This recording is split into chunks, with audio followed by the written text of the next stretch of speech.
So hello everyone, we discussed contest number 11 today, not 12, 12, okay. Contest again is a little bit strange. So the last problem again is much difficult on previous ones. I am not sure why it's happened. Maybe I need to change my script a little, because in my, again, every contest is random. I have a special script which just loads all the data of Codeforce problem and picks problem by difficulty. And sometimes I'm adjusted a little when I hit some strange problems, but mostly it's random problem set. And I do it on purpose because I think it's important to learn how to solve all types of problems. If I just give you problems that I like, I am biased, so I will pick problems of very specific type, and you will not learn how to solve all the problems that you will really see in the contest. So that's, but probably I have some problems in my script because okay, for every position I pick problem in some range of difficulties. So what happens here, actually, for problem F and G, I picked problem on the lower level of my, so I have some bracket of possible difficulties, yes. And for F and G, I picked like the lowest possible difficulties. It's like difficulty of this problem is like 1600, like 1600, yeah. And problem H has difficulty 2040, so like gap here is like of 800 points of difficulty between G and H. That's too much. So probably I need to adjust my script so I don't have these big gaps between difficulties between different problems. But again, it's a simulation of real life. In real life, something like this may happen in any contest. You may have easy problem, then the next problem is much harder. It happens. So let's see it like a simulation of the real contest. So we simulate situation when problem authors give you something like this. Okay. So again, like in previous lectures, I solved all the contest problems before, actually this morning. So I have all the fresh memories, and we will just watch how I do it, and I will comment what I'm doing. Okay, I'll try to spend more time commenting problems, especially the last one, because last problem is actually interesting. Okay, so the first problem is very trivial. So problem statement again. Problem statement is kind of complicated, but if you read it, you understand what's going on. Problem is trivial. You have a program in some strange language, and you need to check if it prints something. Then you just read the specification. There are three commands that print something, H, Q, and 9. So what you need to do, you need to check if your program contains at least one of these three commands. So that's what I'm doing here. I just read the string and check if it contains any of these three. It's not very pretty code. I believe you can do it even shorter code. But again, in problem like this, it doesn't matter if your code is short, if your code is long. It matters if your code working. I'm pretty convinced that I can write code like this and it will work. So if I'm sure I can do it like this, I will just do it like this. If I have some more complicated problem, probably I would, and I do it multiple times, probably I will do it in some more beautiful way. But again, a problem like this, you just idea is to spend as little time as possible solving easy problems. Yeah, because if you spend too much time solving easy problems, you will not have enough time solving hard problems. Yeah, so I'm just optimizing my time. I know I can do it like this, so I'm certain I can type all this code. Yeah.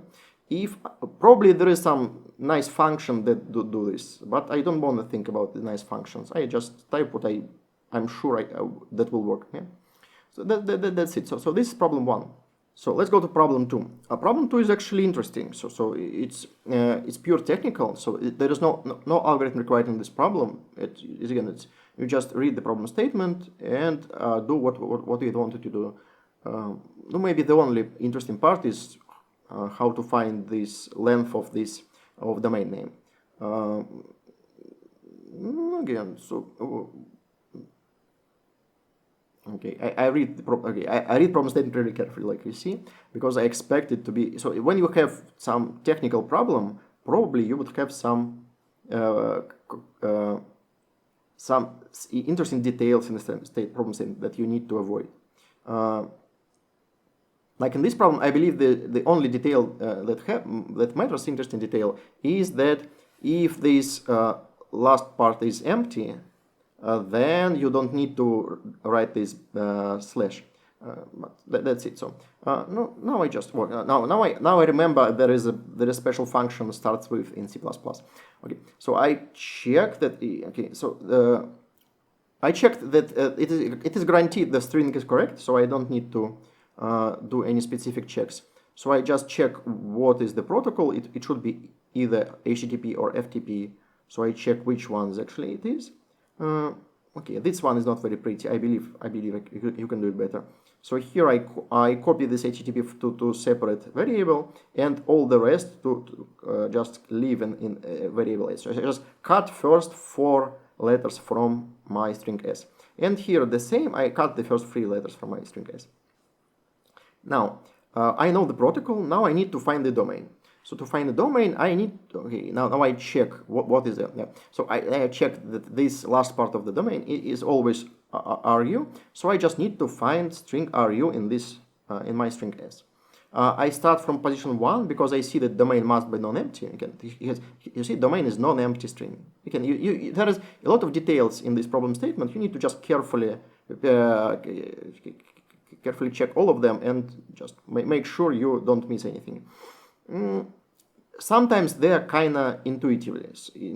So sometimes all the details kind of make sense, like in this problem. Actually, no, that's like basically how real internet domains works.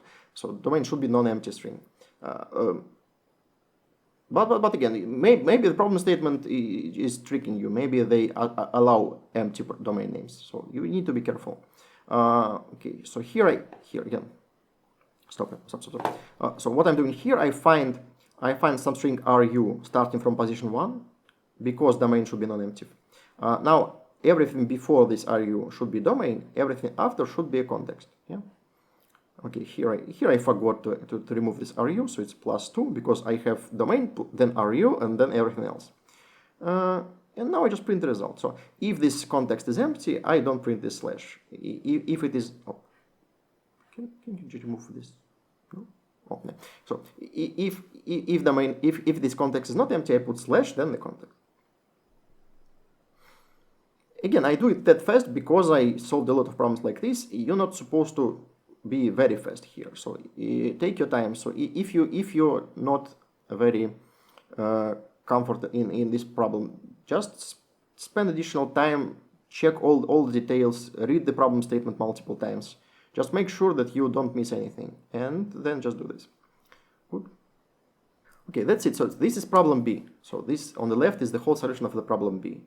Okay, technical problem, but it's not very hard technical problem. Yeah. Again, you all are kind of want to be programmers, so you kind of either you're programmers now or you will be programmers, or maybe not. Who knows? So so if you want to be programmers, that's basically what you will be doing in your job.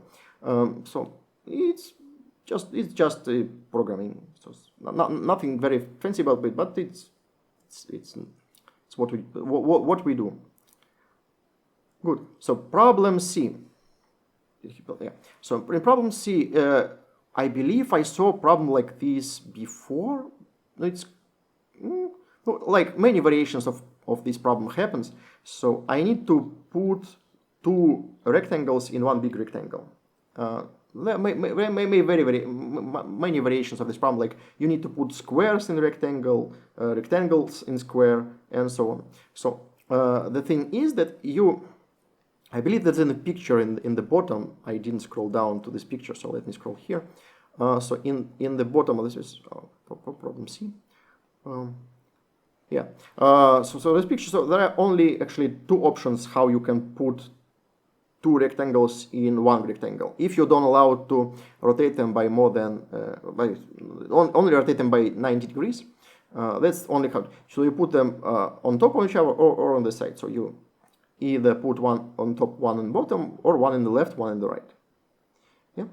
And the problem is here that I'm allowed to rotate rectangles by 90 degrees. But that's okay.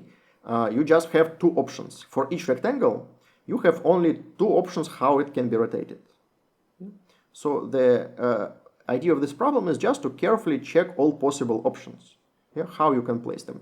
So you have two options how you position rectangles, and you have two options how to rotate them. So you have like 8 options in total, and you need to carefully check all these 8 options and check which one, if any of them actually works.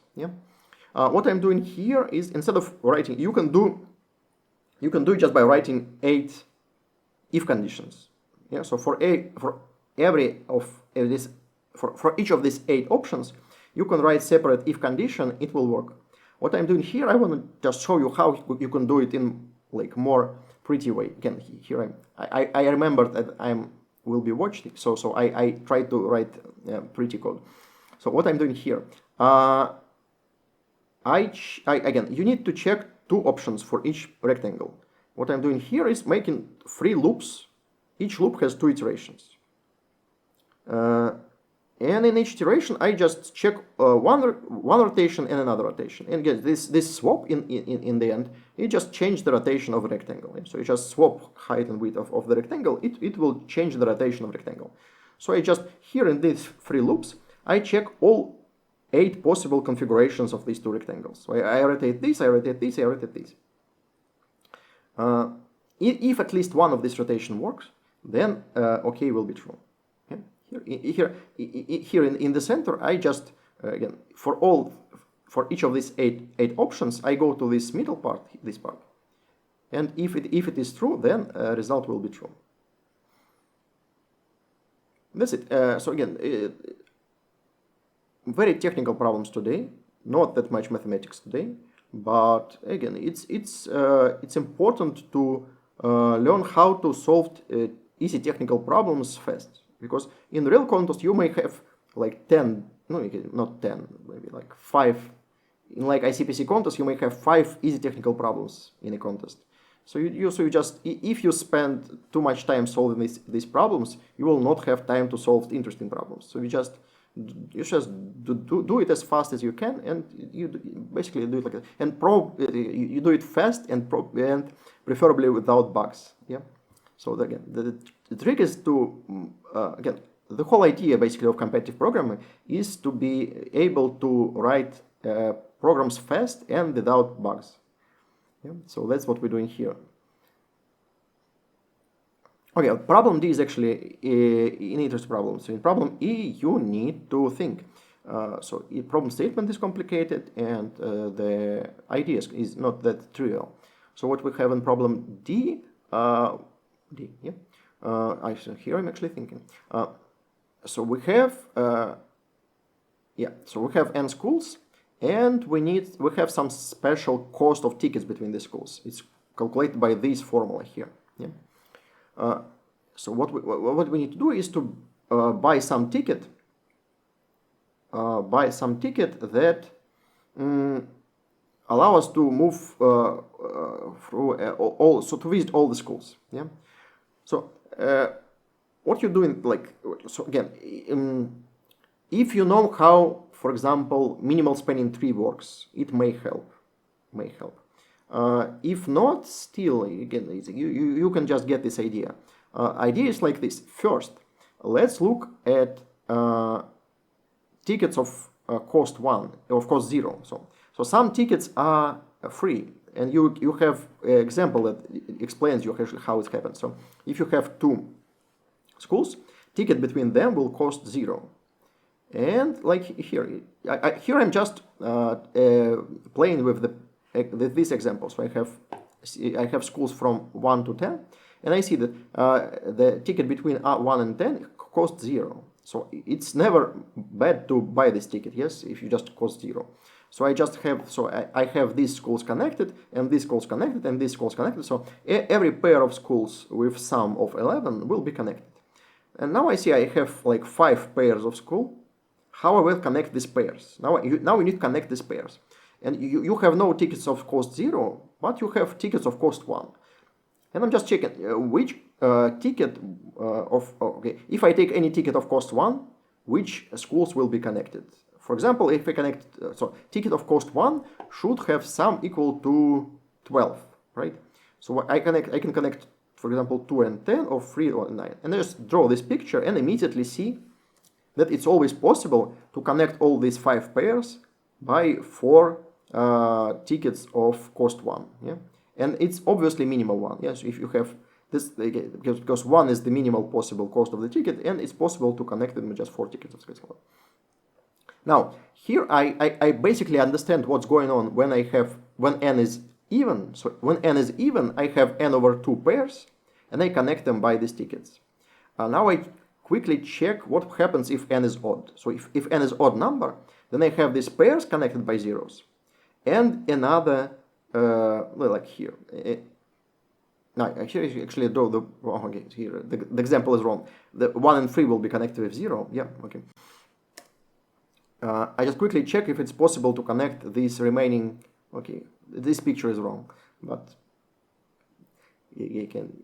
I still solve the problem, so it's not a matter. I just checked that I can connect this final single school to all other previous schools using a ticket of cost 1. I can. So now I just write the formula. Again, here n plus 1 divided by 2 is n divided by 2 rounded up. So it's still of n divided by 2. Yeah? So it's quite common way to divide by 2 and round it to the closest integer above. So it is just number of groups I have, number of groups connected with zeros, and my result just number of groups minus 1. Yeah, so it's number of groups minus 1. That's it. Here I quickly check that it works. I check that. I make sure I have at least one odd example, because when I divide by 2, you need to be careful if you have even or odd number. Yeah, so I checked both just to be sure, and that's it. So this is the whole solution of problem D. Again, it happens a lot when you have some complicated problem, but the solution itself is easy. Let's hope it can happen here. Here you can do it like ceil of n divided by 2 still. I'm not doing it because I want to stay in the integer numbers. Usually it's better to stay in integer numbers if you can. Yes, if you calculate n by 2 in doubles and then calculate ceil of this, it will still work because numbers are small. But again, it's just good habit to try to avoid floating point numbers whenever you can. Yeah. Problem E. No, problem E is again interesting. Problem E is good educational problem. Actually, it's quite common thing what happens. So what happened in problem E? I have some permutation, and I'm allowed to swap some elements. Yeah? And you should see, I just checked that I can make the same swaps multiple times. When you have array and you allowed to swap some elements, then what you can do? No, you can do anything. If you have group of elements, let me stop here. If you have some group of elements and you can swap any, let's say you have like 4 elements, you can swap this pair, and this pair. Yeah. Then you can make any permutation of these elements. Yeah. So if you allowed to swap some elements, then in any basically connected group of elements, you can make any permutation of these numbers. Okay, hope it's obvious. Yeah, because I don't want to prove this. Okay, it's still easy to prove, but I don't want. Again, if you have any connected groups, you can swap this element, swap this element, swap this element. Then you can make any permutation of these elements. Okay? Now let's go back to our problem. So we are allowed to swap some elements. What we need to check if it's possible to sort all the numbers. So what I will do, I will find these groups of elements that I'm allowed to swap. And in each group, I will sort all the elements and check if I get the sorted permutation. That's it. Okay. Let's go back to the picture. So let's take this example. So I have 1, 2, 5, 3, 4, 6. Yeah. So I am allowed to swap these and these elements. Yeah. So here I have a group of elements, and I am allowed to make any permutation of these elements. And since I wanted to sort all the array, so I will just sort this segment of my permutation. So I will sort this. I will get 2, 3, 4, 5. Yeah? And in the end, I will check that I get sorted permutation. That's the plan. Yes, that's the plan. So if you have multiples again, so let's so I can sort this, and let's say this. Yeah? So I have I can sort this segment, and this segment. So I find these segments of elements that I'm allowed to swap, and just sort each of these segments. And just in the end, I check that I get the sorted permutation. That's my plan. How I find these segments? It's actually fun. I will write this code now. I'm not sure what is the best way to do this. So because let me check what I want to do. Here, what I want to do, I have this. So basically, we have this arrays of array of ones and zeros. Yeah, and you wanna locate these segments. So what I'm doing here, I'm doing using two loops. So the first loop, this for loop, will find the left border of the segment. So I'll find this. So this will be I. And then this j, I will use the second loop to find the right border. So for is a little bit j here. And right border will be not inclusive. So my segment will always be from I to j minus 1. Let's finish. Okay. Again, let's look at this code again. So what I'm doing here. So this I is looking for the left borders of the segments. So the segment is left border if I have 1 and the previous element is 0 or doesn't exist. Yeah.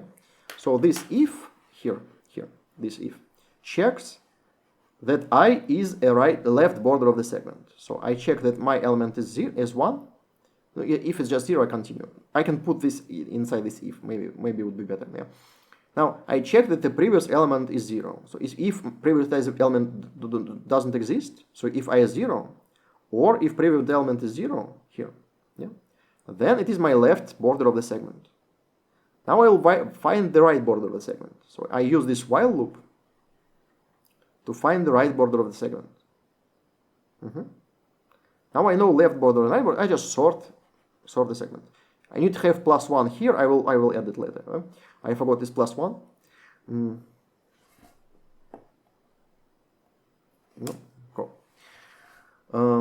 So let's see. So this code is finding the segments. So you have a sequence and you split it into segments. Yeah.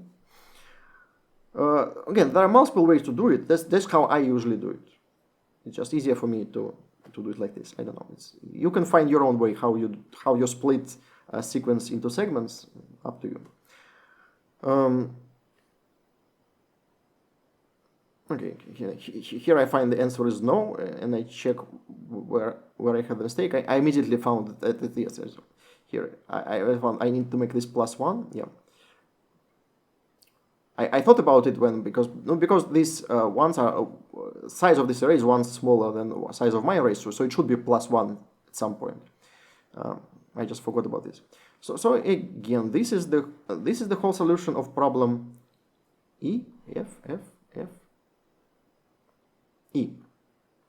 Yeah, it's an interesting problem. Now it's not pure technical problem. It requires some thinking and it requires some ideas. But again, the main idea is it's pretty common to programming competitions when you have something about swaps, let's say. So you have some sequence and you're allowed to swap some elements. Yeah. If you're allowed to make swaps multiple times, then you can make any permutation of connected elements. Again, so you start from this thought and then get to your solution.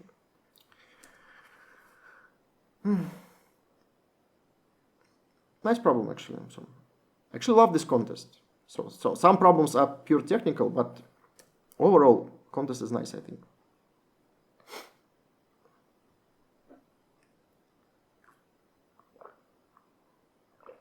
Any questions? No? Okay. Now we have problem F is another technical problem. We have too many technical problems in this contest, but it's okay. sometimes we have pure mathematical contests. Today we have pure technical contests. No, not pure technical, but a lot of technical problems today. And problem statement is actually quite easy. So what you need to do is to check if it's possible to put one cross in such a way that there is a line of 5 crosses. Okay, I believe when I was in high school, I spent a lot of time just programming some games, and games like this. It's a good exercise if you like programming games, is just to do something like this. So you just need to check it's possible to put one cross to win the game. How you do it? Multiple ways actually. You can, for example, you can try all possible moves and check that after your move you have a line of 5 crosses. What I'm doing here is actually trying to. It is the same, but what I'm doing. Let me draw. What I'm doing. I'm trying to find the 5 cells such that some of them are crosses and one is empty. Yeah, so I want to find situation like this. So what I'm doing, I'm looking over all here. I'm looking over all horizontal sequences of 4 cells, and yeah, here I will say okay. So if I have this O, then it's bad. So it's not a good position. If I have more than 1 dot, it's also bad. So I just count number of dots. And here I check if I have no these O's and exactly 1 dot, then it's good position. If I find at least 1 good position, answer is true. Now I will just copy this code. So I copy paste this code and do all the same thing for vertical lines. Not the best decision, but again, for easy problems, sometimes just faster to do it like this. So I'm confident enough that I can do it. Okay, if you're not, maybe spend more time thinking about more clever approach. Here I will copy this code 4 times. So there are 4 types of lines. I have horizontal line, I have vertical line like this, and you have diagonal lines. You have diagonal like this and diagonal like this. So here I just copy this code 4 times, yeah, and check all combinations of this, all directions of this line.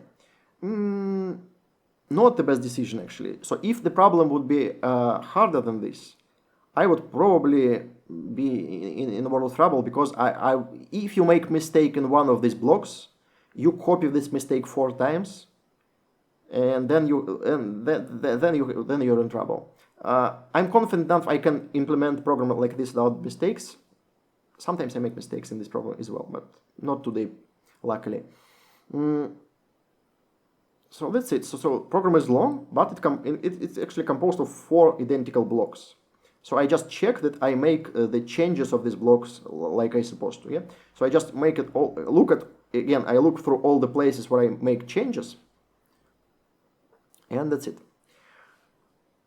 Okay. Then I decided that it would be good educational material if I show you how to implement it correctly. Actually, this is correct solution. It will pass all the tests, but it's just not very pretty. So I decided for educational purposes, I will re-implement this solution in a short way. So how you deal with these situations when you have 4 identical blocks with just small differences? You do it like this. You pick the similarities, yeah, and pick the differences. You put these differences in some array of differences, basically, yeah, and then you just copy this. Again, you put these similar blocks into like for loop, yeah? And just in this for loop you have the same block, but with small adjustments. You will see. So here it's a quite popular thing actually. I'm doing this array of directions. So there are 4 possible directions of this line. So okay, so there are, you can look at them like in vectors. So I have vector 1 0 or 0 1, 1 0, 1 1, and 1 minus 1. Yeah. So there are all possible directions of this line. So 0 1. So let's say x is here, because x is the first coordinate, so it's easier. So in the array, first coordinate will be x, second coordinate will be y. Yeah? This will be y.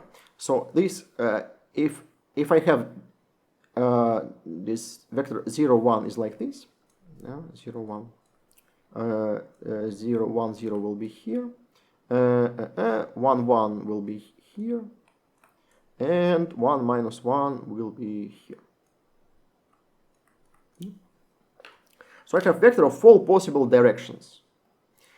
And now I make a loop of 4 iterations, and I just put this block inside this loop. So instead of 4 blocks, I have a loop of 4 iterations. Inside this loop, I put this single block. And now I just make the adjustments. How I will do it? I don't remember how I did it.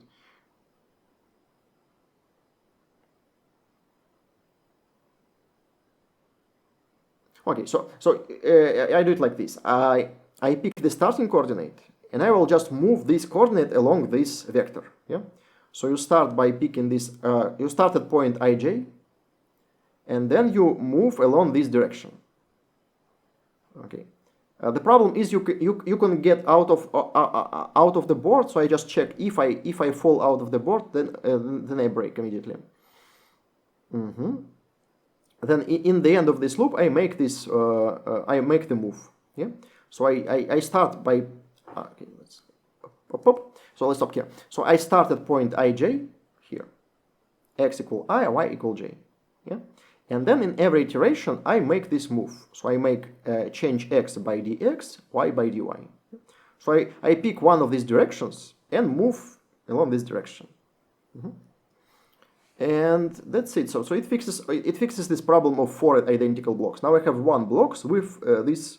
The block is a little bit more complicated, yeah, but it's only 1 block instead of 4 blocks. If you have a mistake, you need to fix it once, not 4 times. So okay, that's a nice trick. I used it a lot actually in competitive programming when you deal with some directions. In problems, for example, problems about chess happens a lot. When you have multiple, like you have a bishop, you need to move it in one of the directions. So you have queen, chess queen. So there are 8 directions to move. So you make array of 8 vectors, and like try to make direct moves in all possible directions. Okay? Instead of having, again, 8 blocks, you have a single block and do it 8 times in all 8 directions. That's it. So that's 2 solutions for problem F today. So one is long, one is shorter. Let's go to problem G. So 2 problems left. Problem G is an interesting problem. So it requires you to actually read a lot of problem statement, understand what's going on. It introduces a lot of interesting parts. So we have this bubble sort. You need to know, okay, if you don't know how bubble sort works, then shame on you first. Then you have a code here. So then we use this bubble sort to build a graph. So we have many layers in this problem. So first we have bubble sort. So we have array and we apply bubble sort. And you see that array is huge. So array is like 10 power 5. So you cannot apply it directly. Yeah. So you need some thinking. Oh, sorry. So you cannot apply it directly. Then you build some graph. Yeah. And then in this graph, you need to build something called independent set. And building independent set is an NP-complete problem. So you have multiple layers. Yeah.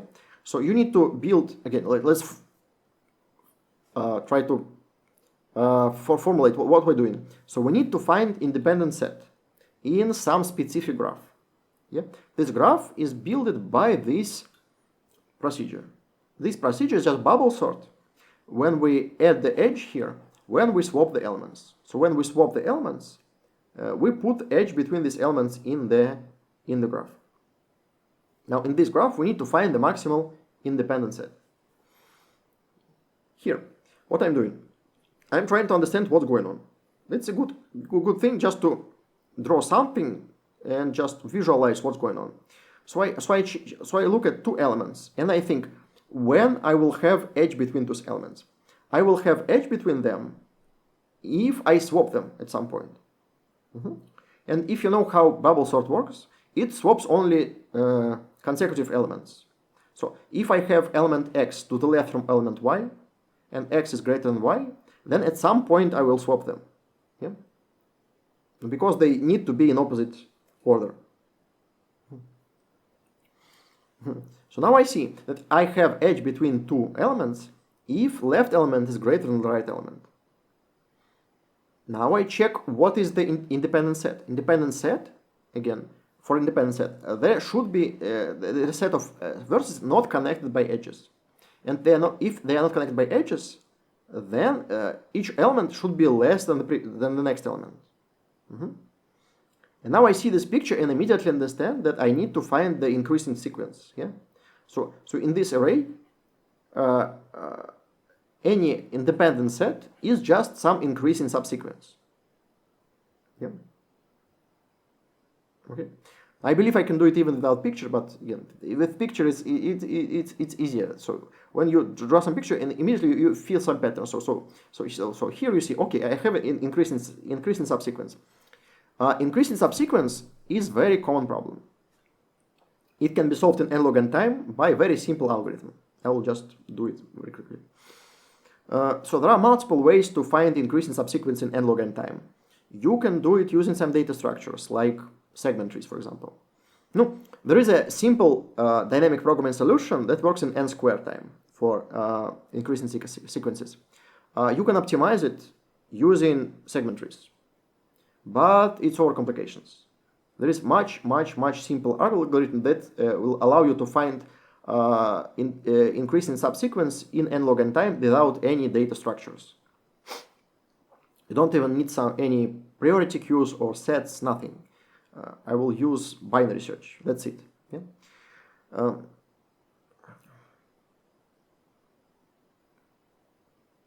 I need to speed up these videos.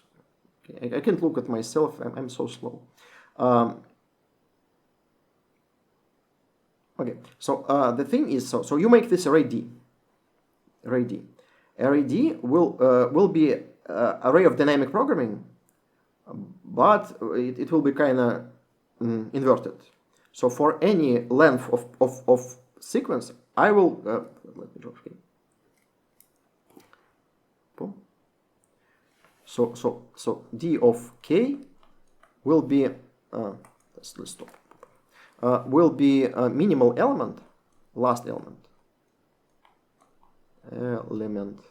of sequence of length k.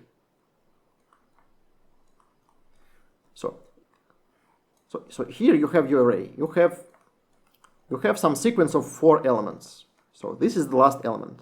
I want it to be minimal possible. Yes, if it is small, I can add more elements. Okay? So I will remember for each length of the sequence. So D of 4 will be equal to this element. So for again, array D for every length contains the minimal last element of the sequence of this length. We need to have special lecture about this problem, I believe so. So it's increasing sequences is so common topic, but I don't have it in my lecture course. So probably we need to have specific lecture about this algorithm, because it's very, again, this is the whole algorithm. So I stopped programming. So this is the whole algorithm. So it will find you the increasing subsequence in n log n time. So again, what I'm doing here, let me show. So when I add new element, so we have new element x. You want to add it after some sequence, so the last element should be less than x.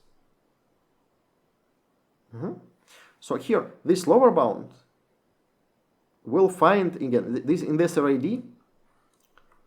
Array D is always is always increasing. Yeah. So I find first element greater or equal than x. Then previous element will be less than x. Yeah. So I can take this sequence, add my element x after this sequence. After that, I have sequence of size k with element x in the end. So I'll just replace this element greater or equal with x. Yeah. So I calculate a value and update my array D here. That's it. This is the whole code. So I use binary search here to find the position in array of the last element less than x. Yes. And then update array D by adding this x to this position.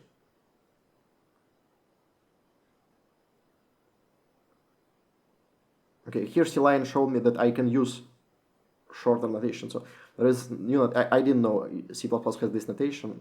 So it looks shorter than my previous one. So, okay. That's it. So that's the whole algorithm that finds longest increase in subsequence in n log n time. Again, two parts of this problem. First part, you need to understand what you need to find. After you understand you need to find the longest increase in subsequence, you just implement very standard algorithm for finding longest increase in subsequence. Okay, if you didn't know this algorithm before, it's kind of hard to solve this problem.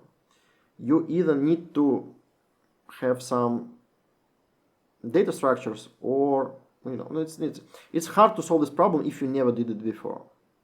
But it's always the first time, yeah. So if you never saw this algorithm before of finding longest increase subsequence in n log n time, that's it. So next time you see this problem like this, so next time you take the problem, usually it's not explicitly given to you. Usually you have like this. You have some strange problem. This is reduced to finding longest increase in subsequence.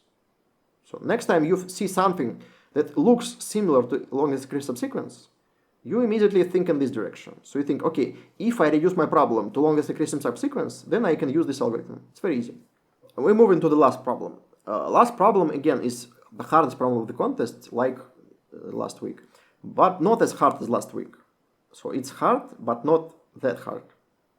The problem is it requires some previous knowledge, actually. First of all, you need to know about NIM game. So if you never saw the NIM game before, that's what's happening. So NIM game work like this. So you have NIM. I usually talk about NIM game when I talk about graph games and grindy function. What is a NIM game? You have some piles of stones and two stones here and another one stone here. So basically you have some numbers here. So you have some 3 stones here, 5 stones here, 2 stones here, 1 stone here. And what you can do in any move, you can remove any number of stones from any pile, any positive number. Yeah?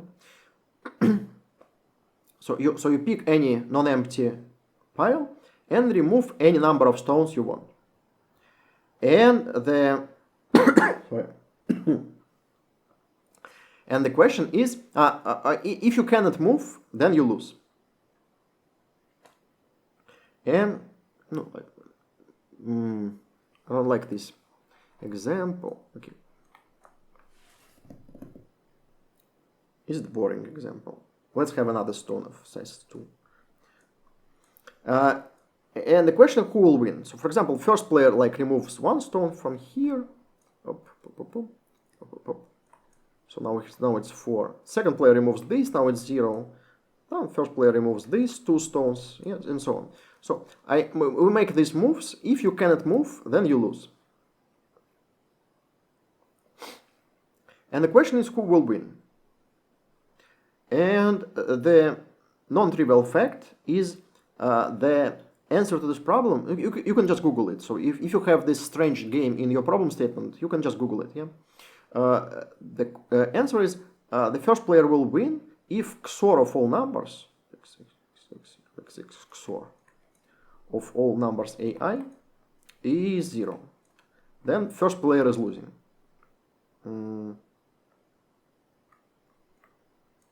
And if XOR of all numbers is not 0, then you will win.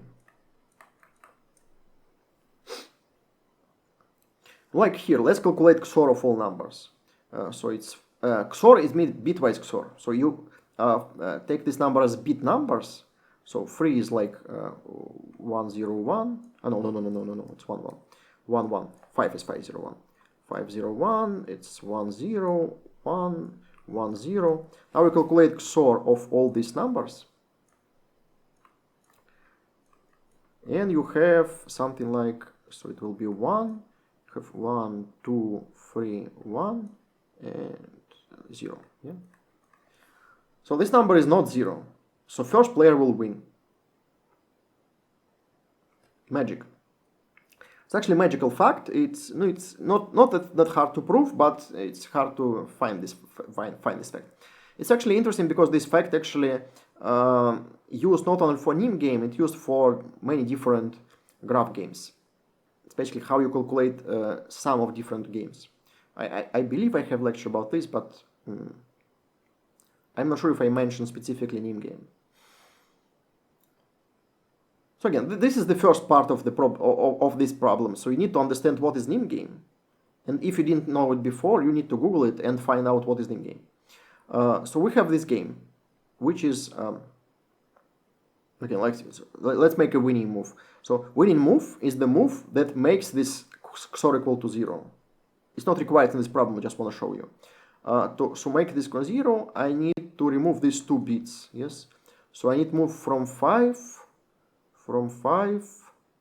to 3.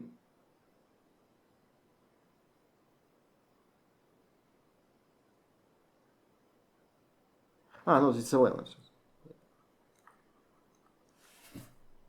Yeah, I have 1, 1, and 1. Okay. So I need to remove all 3 bits. So I need to move from 1 to 10. Yes. To change all 3 bits. So I need to remove these 3 stones. Yes. So if you make this move, then the XOR will be 0. Yeah. If XOR is 0, then you lose. So I make this move and then my opponent loses. So it's just for your indication. It's not required in this problem. Now, when we know what we're looking for, this important part of this problem statement to know what you're looking for. So we're looking for some NIM game. So we're looking. And here we need to check if it is winning or losing. Now, so again, let's stop here. So the game is losing if XOR is not 0, and again it is losing if the game is winning if XOR is 0. The game is losing if XOR is 0. Okay. Now, let's see what's happening in this problem specifically. So I have for each position I have 2 options. So I have this card. So I have option A1, B1, A2, B2, A3, B3, and so on. So for every position I have 2 options, and I pick random of them. So I pick one of these, one of these, and so on. Yeah. So I pick one of these numbers, and then I have some NIM game, and I need to check if it is winning or losing. So I pick one of the numbers A1 or B1, A2 or B2, and so on, and pick them. And again, when it's losing, when you have XOR equals to 0.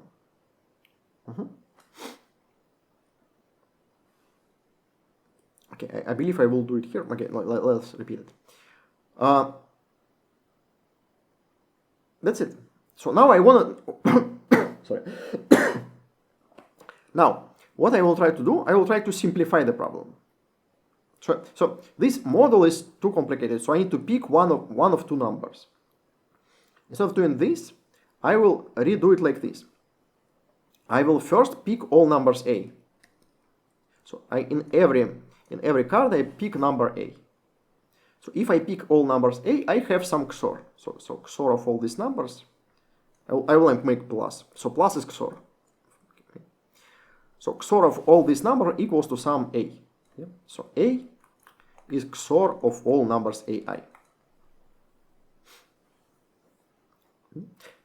Now, some of the numbers will be switched to B. So if you switch some number to B, this final XOR will be the same as this XOR. Then so this big XOR. Then you calculate XOR of BI XOR BAI. So you need to remove AI and add BI. Yeah? So if you change this A2 from A2 to B2, yeah? So final XOR will be changed by this value. So let's call this value di. Now,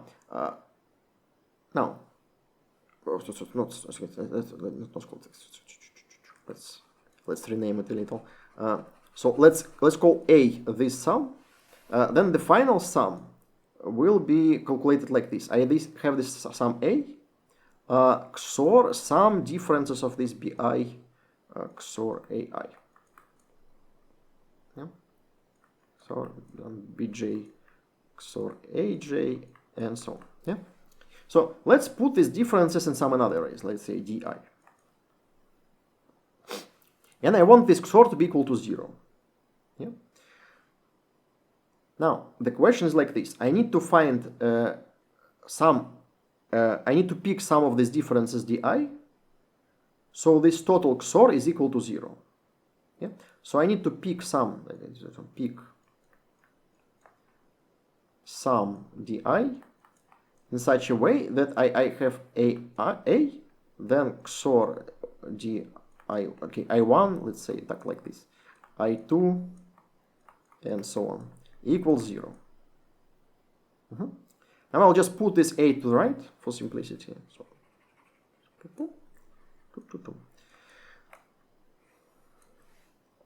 now the question is like this: you have some number of elements, and you need to find XOR of these elements equal to the given number A. Okay, so I didn't change the problem, I just simplified it. Yeah, so I reformulate what's happening in the problem in such a way that it's easier to think about it. Yeah. So instead of having these two arrays A and B, I have single array D. And I need to find some subset of these elements in array D with XOR equals to the given constant A.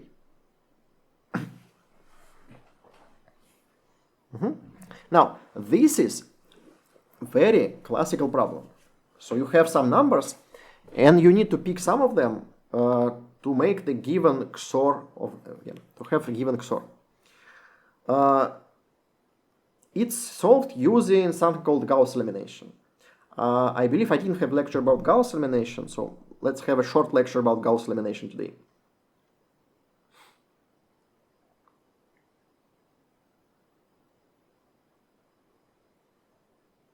Or maybe just read the code first.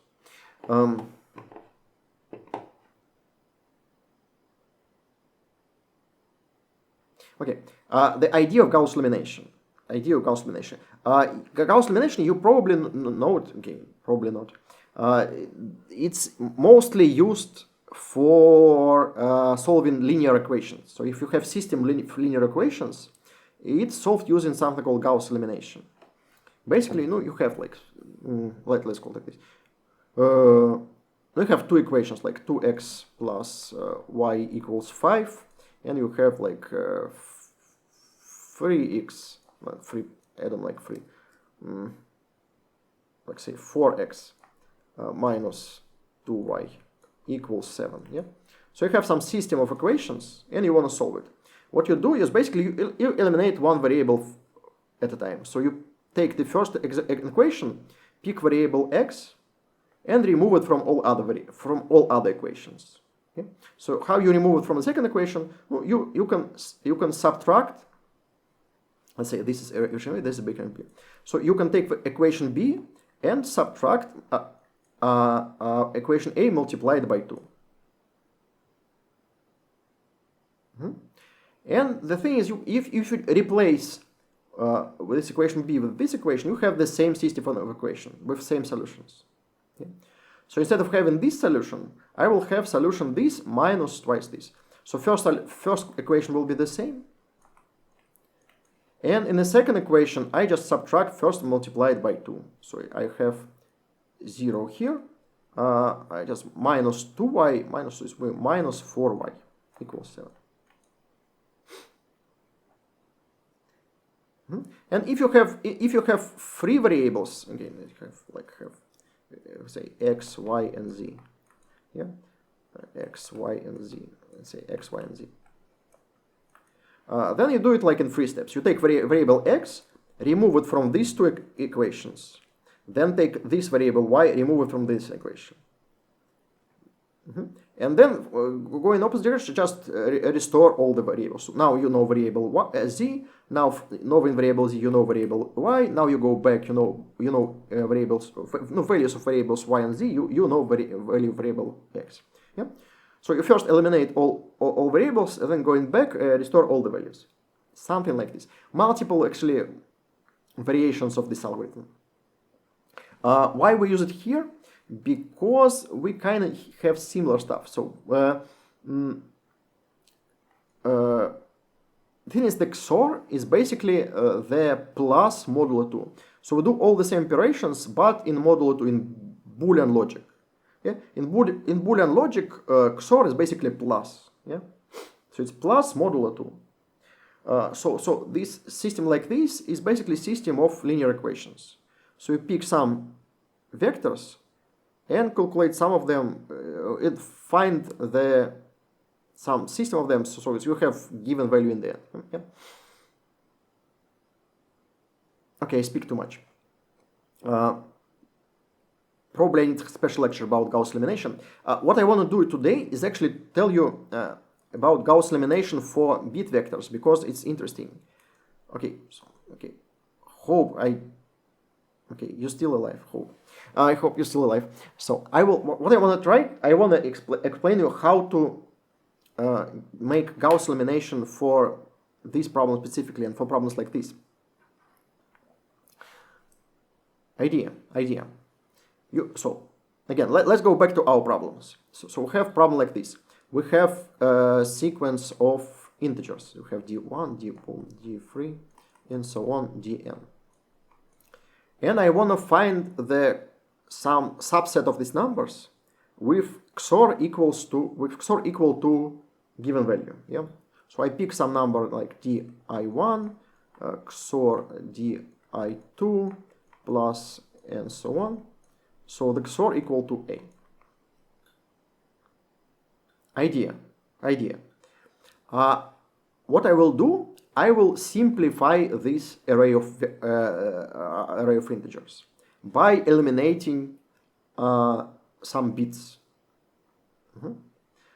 Let's see. So the operation I will do is very easy. So I try to modify this array by not changing the possible set of XORs.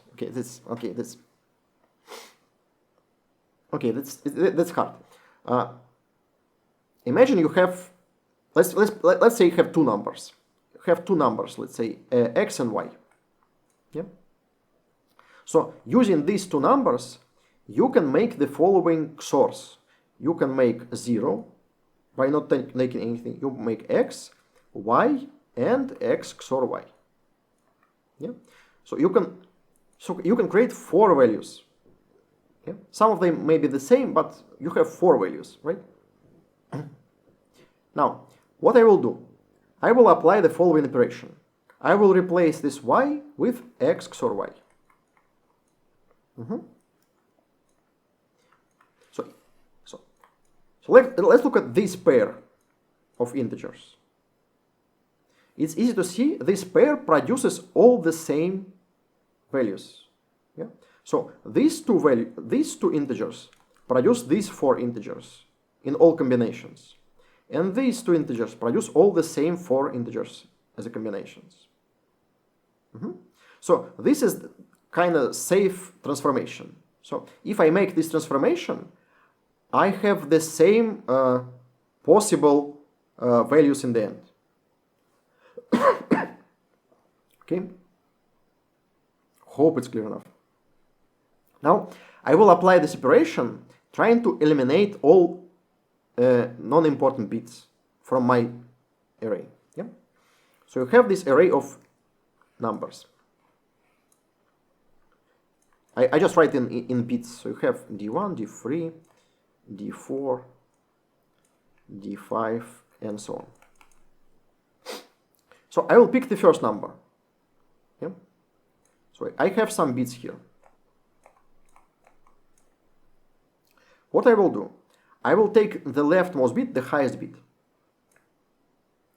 and I will eliminate it from all other numbers. So I will look at all other numbers.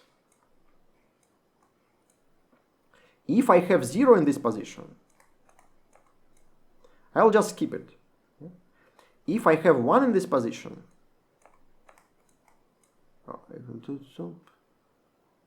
have less number of digits here. Yeah? Let's see. So if I have 1 in this position, I want to eliminate this 1. Yeah. So I want to have only this bit in this, only one. I want to have only this integer to have this bit.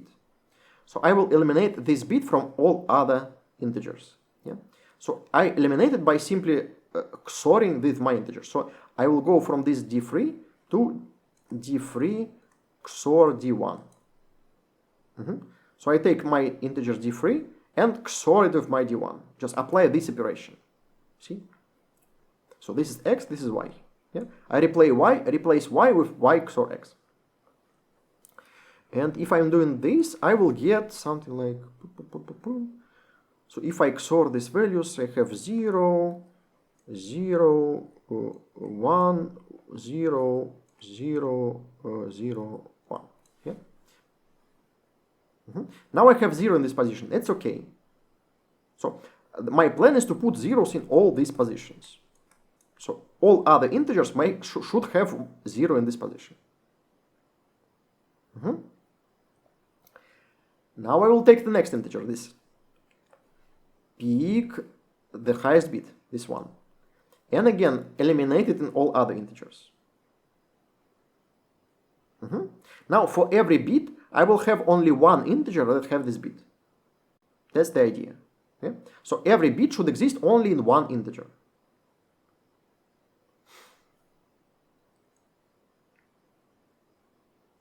Okay, hope it's clear enough.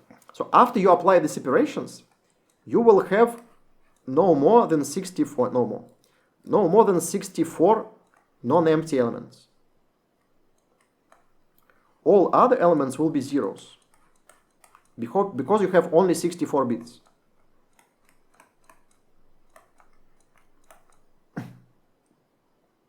Okay? And this is something called the basis of this. So these elements, let's call them B. So these integers form some basis of your system. Yeah. So now again, we are exploring what will happen if we XOR some of the elements. So I apply this operation. I didn't change the set of all possible XORs. Yeah. So I apply all this operation. Set of all possible values is the same. Yeah. Now these zeros will not change my value. Yeah. So if you XOR with 0, you have the same value. So only these first elements change the XOR value. And it's actually easy to see that since every integer has one specific bit, all this XOR will be different. So total number of elements you can generate is actually 2 in power of b. So all combinations of this element b will give you all possible things.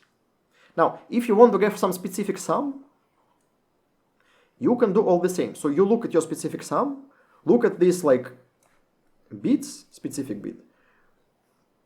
For each specific bit, you know which number contains this bit, so you can remove this number from A. So you take number A and try to remove all numbers. And then in the end, you have the combination that gives you... Hope it's clear enough. Okay, I probably need to have a full lecture about this algorithm. Okay, now let's show how we implement this. So let me show. Okay, here I'm doing all the same thing. So let's go to the code. Okay, you had a better picture. Okay,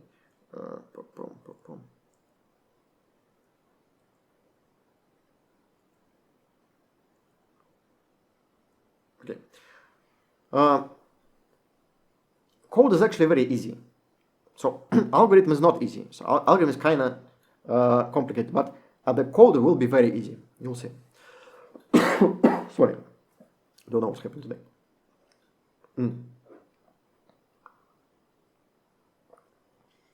So I do what I told you. So I read this arrays A and B, calculate array D as difference of A and B. Difference, I mean XOR. Yeah. Now, I will calculate total sum of elements in array A.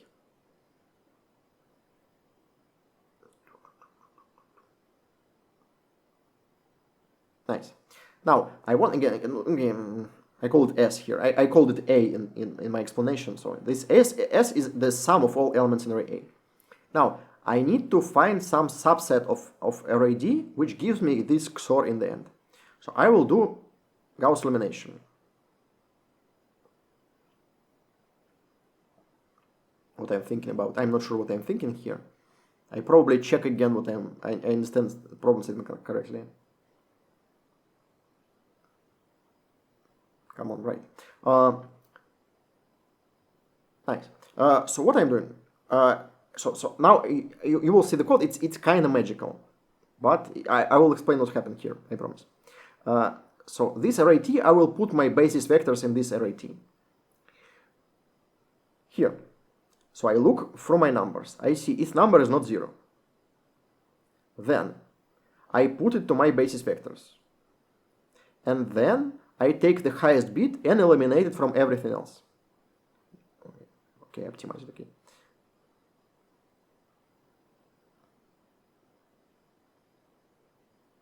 Now, how I eliminate my bit from everything else? That's magical. So you will see. So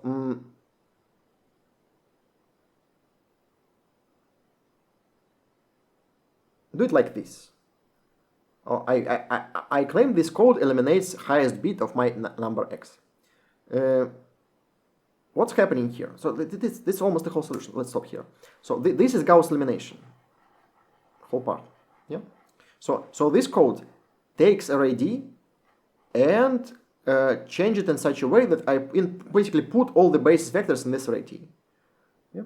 So I modify my array D, making these XOR transformations, and put my basis vectors in this array T. This is the whole code of Gauss elimination. What I'm doing here, this line is kind of magical. Why I have minimum? Because I don't want to check this specific bit. I'm not checking. You need to find this. You need to find this highest bit.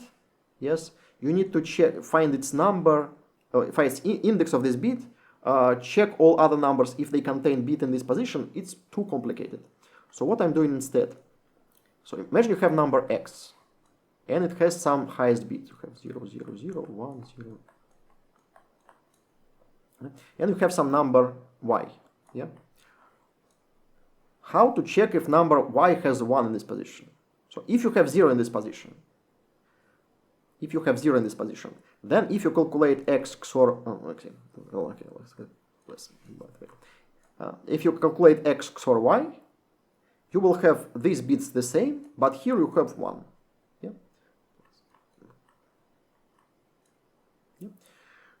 So if you have 0 in this position, then x XOR y will be greater than y. And if you have 1 in this position, then here you will have 0. Then x XOR y will be less than y. And that I want to do. I want to have 0 in this position. So if y has 1 in this position, I want to replace it with x XOR y. Yeah? So here I'm doing this minimum.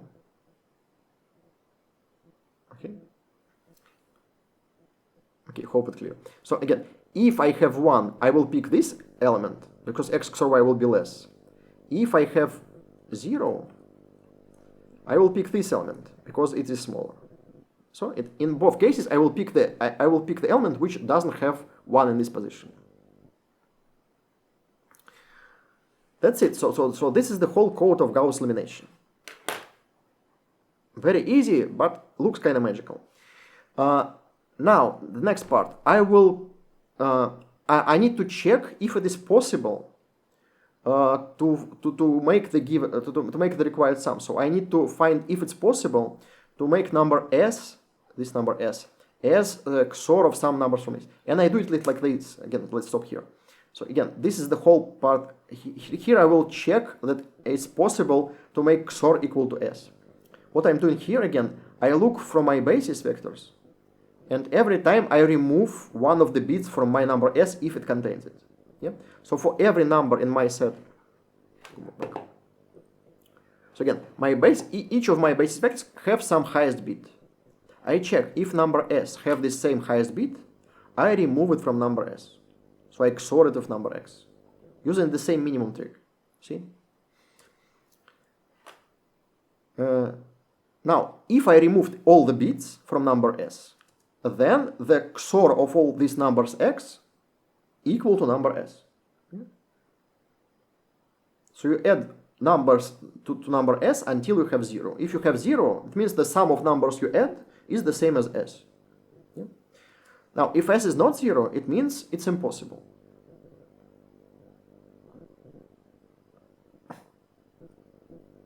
Here you need to you need to output 1 of 1 because I missed the part when you have winning or losing states. Yeah.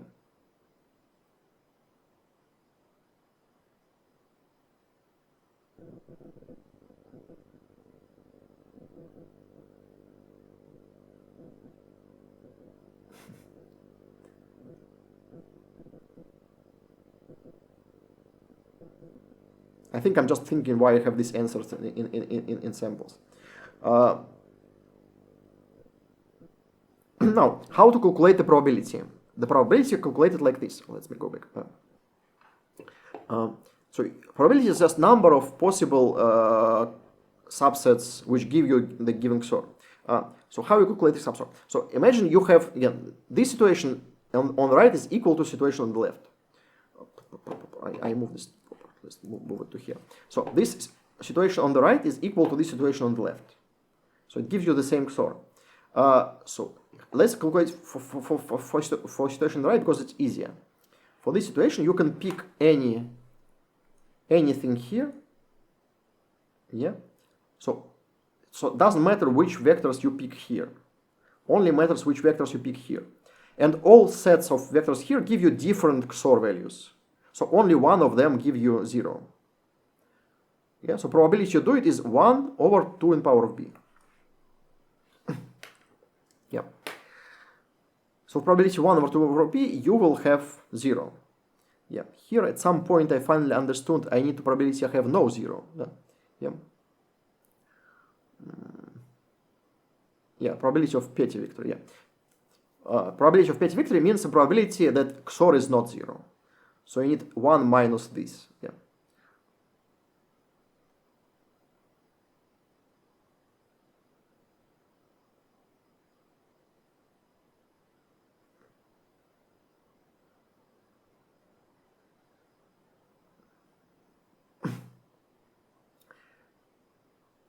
That's it. So this is the solution of the last problem. It's kind of math heavy problem, I would say. Programming part is I will show you the full code. Okay, I just check. I can output something other than something more interesting. 7.8 looks correct.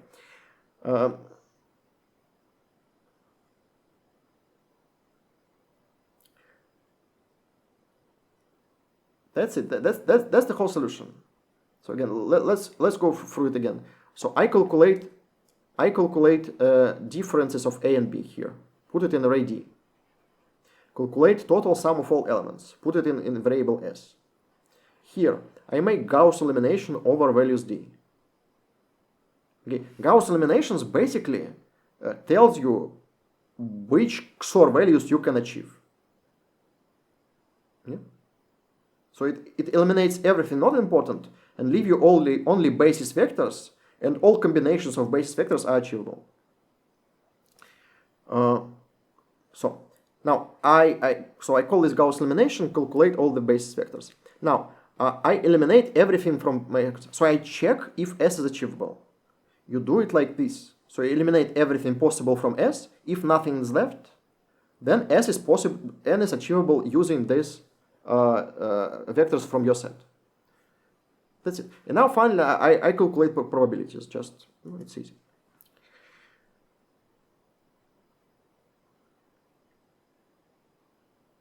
that's problem H. So again, it's much harder than all previous problems, yes, but it's actually I believe the main difficulty of this problem is that it requires a lot of a lot of steps and some additional knowledge. So you need to know what is name game. If you didn't know what is name game, you need to learn it. Okay. Then you required to do something with source. So if you never worked problem like this before, if you never saw something like this, like when you need to combine some XOR to make the required value, you probably don't know how to do it. That's how you do it. Yeah. So you make this Gauss elimination, then you have basis vectors. Everything XOR of these basis vectors will be it. Now, in the end, you need probability that it's easy. Okay, so many steps. Some of them are non-trivial. So it's not very surprising that nobody solved this problem. But you again, my intention is probably if you didn't solve this problem here, you will solve similar problem in the next contest. Try to upsolve this problem. Actually, it's a good problem to upsolve. Okay, just try to forget what I told you and just not forget what I told you. Just forget this code and write this code from scratch. So if you never did that again, just write it from scratch. It's easy code. You write it several times. You understand what's going on, and then if you see the similar problem in the next contest, you will be prepared. Okay, so thank you for being here today. See you next week.